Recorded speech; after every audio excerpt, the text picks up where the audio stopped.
More than 30,000 people get together to pray for America, and it brings lawsuits, protests, and criticism.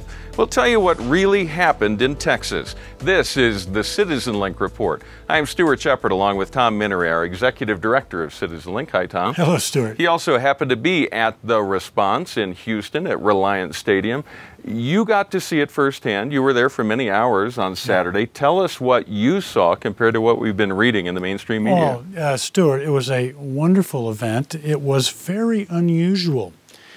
It was a huge Christian gathering without any of the trappings that one usually sees at huge Christian gatherings. There was no promotion of anybody's book, no promotion of anybody's Christian radio or TV program, no promotion of anything except Jesus Christ. In fact, a number of the leading celebrities who spoke were not even introduced. They simply walked to the podium. I think that was the most unusual aspect of it, all about pointing to Jesus Christ and imploring Him to have mercy on the country and bring us revival in this time of crisis.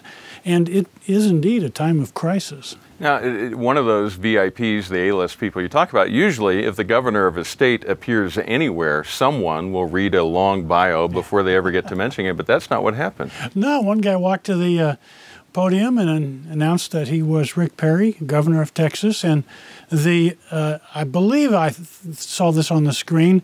There was an identification on the screen, the big overhead screen of Rick Perry, just simply from Austin, Texas. Later in the day, another guy walked to the podium when it was his time to speak.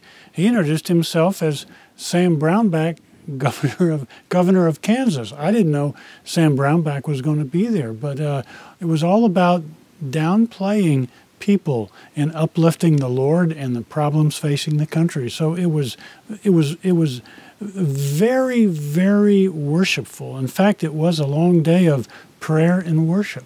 It really speaks to set aside titles and realize that we're all the same in God's eyes, that He sees us equally. As you looked across the crowd, you saw, here's something, and I need to put, I guess, a little context in this. Usually, when I read mainstream media news accounts of a major gathering like this, they'll always refer to the fact that it's mostly people who are Caucasian, who are 40 and over, and those kind of comments. I noticed this time there was no description. They left that out of the story. Tell me what the crowd was like there. It may well be, Stuart, because the crowd did not fit that description. And I, too, have read those descriptions of what the media is trying to tell you is the Tea Party. However, walking through that crowd was an interesting, wonderful experience. I would estimate that 1/4 to 1/3 of the crowd was African American or Hispanic. There were a lot of young people. I saw a lot of teenagers praying fervently during the times of prayer. I saw a lot of young families, a lot of children there, and it was not at all the kind of stereotypic audience that the liberal media tends to talk about. Most of the challenges that came up had to do with this idea of separation of church and state, which we often talk about in the context of this. Tell me how those meet. How does government and Christianity meet at an event like this? What's the appropriate way to do that? Well, it's appropriate, given the history of this country, for leaders to implore God's mercy, God's protection, God's help on this country. I just want to remind people that for the first, I think, 50 years of the country's existence, there was a church meeting every Sunday in the U.S. Capitol. And many of our founding fathers attended that from time to time. And so there was no stranger, they were not strangers to the notion that leaders need to pray for God's protection and His blessing on the country. That's the history. And to say there's some problem with separation of church and state is totally erroneous, as we've talked about many times.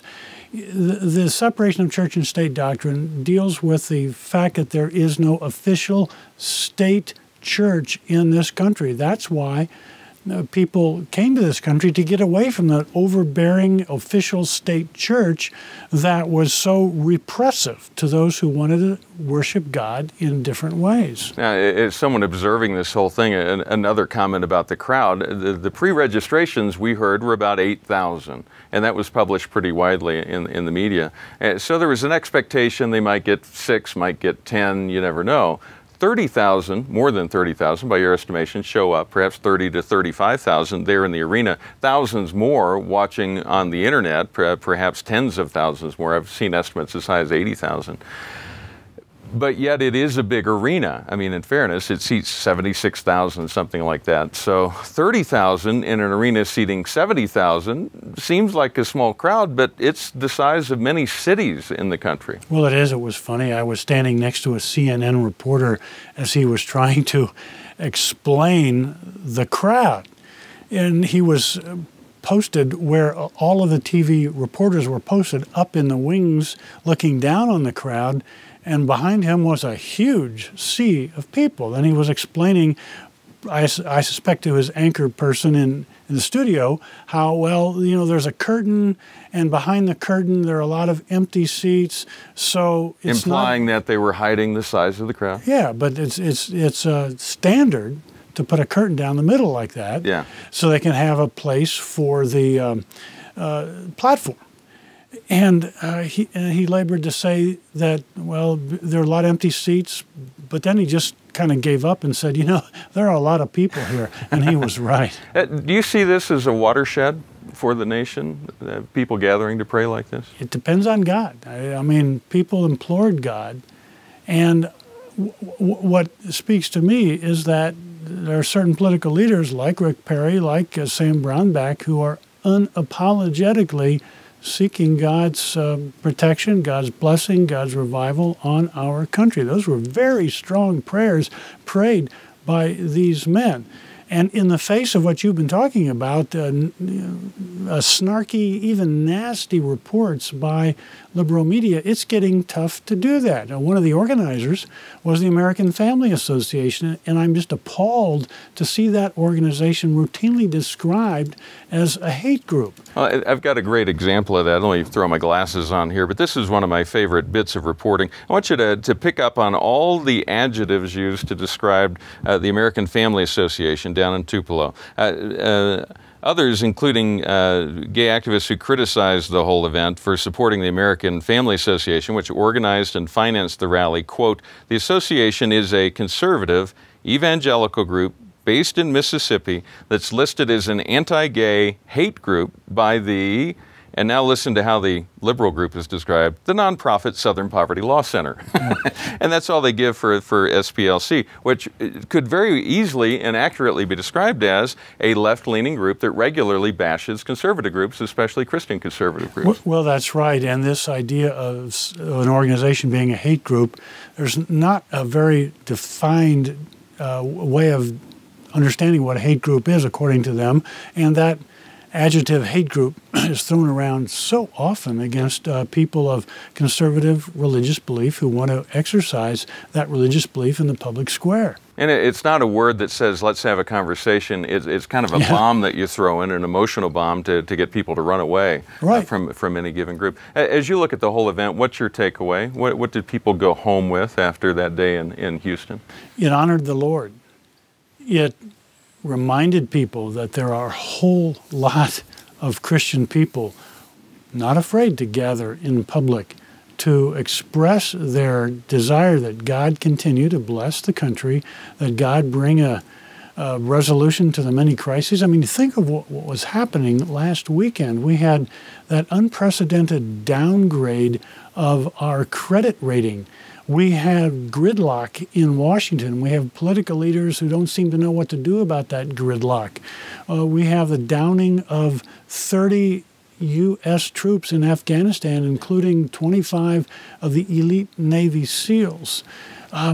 There's a lot going on that needs to be fixed, and imploring God's presence, it seems to me, of the utmost importance and very normal for so many people. And I think they came away recharged by the number of people who attended, by the seriousness of the day, by the single focus on God. So it was honoring to God, and I think people came away energized. And we're going to hear a lot more of this hate stuff as the political season unfolds leading up to the elections in 2012. People have to understand that many people on the left are without substantial argument, just with a whole lot of labels. And the hate group label is one, as you said, is not one that opens a conversation. It's one intended to shut down conversation, to say that that group bearing this label is not worthy to be present in a serious conversation. And that's a trepidation that I have going forward. We have to continue to talk about that and to explain that this is just a label without a lot of serious meaning behind it. All right. Well, we're glad you got to be there and got to share in that event and give us an insider's view, if you will, of how it went. I want to turn a corner here. We get comments from viewers on occasion. You write to us. Last week we got a quick update from you about the Conservative Political Action Conference in Washington, the largest collection of conservatives to gather each year in D.C. And one of the groups that's been showing up for the last few years is called GOP Proud, or Go Proud. It's a gay activist group that is conservative on perhaps fiscal issues and some other issues, but also tends to take a rather mean bent toward true conservatives, people who hold particularly to the social issues on conservatism. And this year, the board at CPAC voted to kick out Go Proud, that they aren't really conservative enough to be in a true conservative conference. Am I summarizing it pretty well? That's right, particularly on the issue of marriage. Marriage is deemed, the traditional definition of marriage is deemed to be so essential to conservative principles that Go Proud, which opposes that, is excused from being a partner this time around. Now, quite a few groups last year left CPAC. They said with this group there, with Go Proud there, we can't, as conservative organizations, participate in the conference. CitizenLink still went, and we had a booth there and a highly visible presence. And there was some controversy about that, and that's what this message is about. Sharon from Maine writes, so this year, Tom Minnery thinks it is right to exclude Go Proud, but last year he showed no intestinal fortitude, simply stated that too much money and time had been invested to back out. What a hypocrite. So she's clearly not the president of your fan club, but how do you respond to that kind of criticism? Well, indeed, when we commit scarce resources to be present at a conference like that, we do think twice about wasting all that money and pulling out just because a group like that like Go Proud is present. On the other hand, we decided to stay in despite the controversy because we wanted the presence of social conservatism, that is to say our belief, our views of marriage, to be present in that conference. And so both things are true. We had invested a lot of money and wouldn't waste it by backing out, but we also wanted to stay in and carry the flag for marriage. And we are also, just to be clear, we were not critical of the groups that did pull out. It's a tough decision to decide whether to do that or not, and we basically left open that was their choice. It's a tough one to make, but that was the choice they made. Now we hope that they join back in to show that social conservatives are part of conservatism at large. Yeah, that's true. I hope a lot of them will come back for the 2012 conference. All right. Well, Tom, thank you for your thoughts and insights, and thank you for writing even the critical letters that come in now and then. You may always write to us at mail@CitizenLink.com. Remember, stand tall and be heard.